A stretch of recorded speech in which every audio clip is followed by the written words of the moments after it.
Welcome back. So far, we managed to filter our data to include only the records related to European countries, and we've also deleted the continent and the rate 14-day columns from our data. And we've renamed the date field to report a date.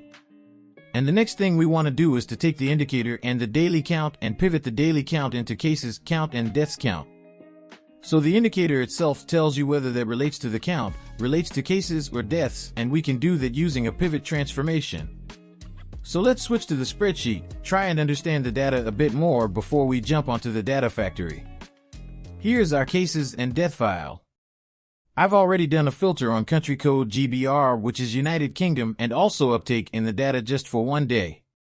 As you can see for this day, we got two records, one for the confirmed cases, one for the deaths, and the counts are here. So what we would want is to turn this into column names. So that will be confirmed cases count, and the value would be underneath that. And then deaths count, and then the value would be underneath that, and we would only have one record. So that's what we want to do. So in this case, our pivot key is the indicator, and the column being pivoted is the daily count, and rest of the columns would form part of the group by column. So let's switch over to Data Factory and implement this. So Data Factory gives you a transformation called Pivot Transformation to achieve that. So click on the plus and let's open the pivot transformation here. We want to name our output stream. I'm going to call that as pivot counts. And incoming stream is the select, and we got three options here. So the first one is group by and the pivot key and the pivoted columns. So as we said, group by would be everything other than our pivot key and the pivoted columns. This is an optional one, but if you don't specify anything, what would happen is you would end up having just one record. So in this case, let's pick our column name. Let me drag this one up a bit more. And that's the country we want to pivot on, and let's pick all the others. Okay, so we got a group by as country code population. So, and the reported date. So these is try-forward columns we've taken, but you have got the option to create your own columns as well. So you could combine the country and the country code to create a new column. And in order to do that, you would open the expression builder, and then we can do that. So I'll show you how to do that.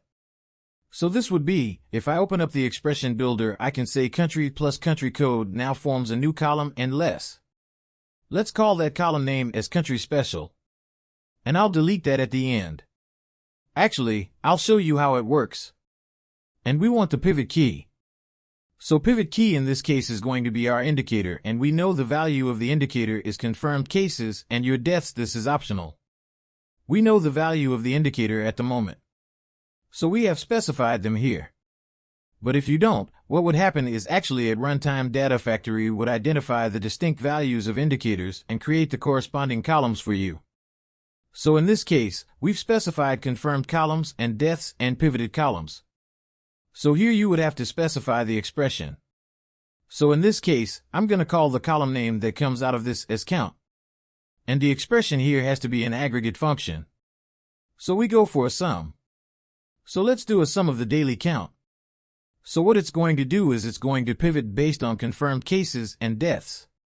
And if it finds multiple records, then it'll just summarize that by. In our case, we know that actually we only have one record for our group by and the pivot key. So the sum's kind of redundant, but it is required in order to do a pivot. And here Dataflow gives you a couple of options on how to name your pivoted column. So you can have a prefix, you can have a middle string, you can have a suffix as well. So let's not put anything in and then see what's come out. And then we can come and play with that.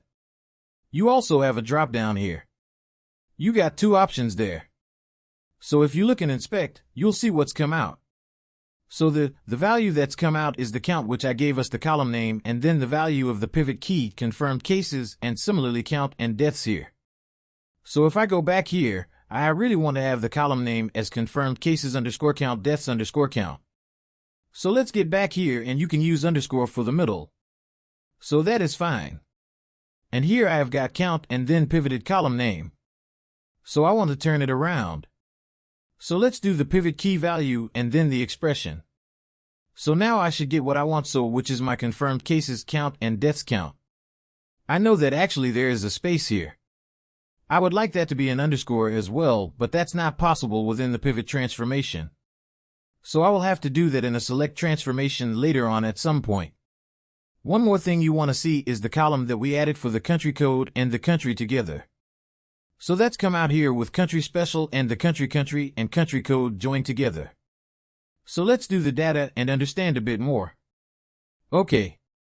So as you can see here, firstly we got a country special, which is a country name and the country code together. And let's crawl across to see the other columns. And the other columns are here. So you got the confirmed cases count and the deaths count. So if we scroll down, we should see some numbers. Yep. So that's all worked okay. But before we finish, let's go back and delete the additional column that we put.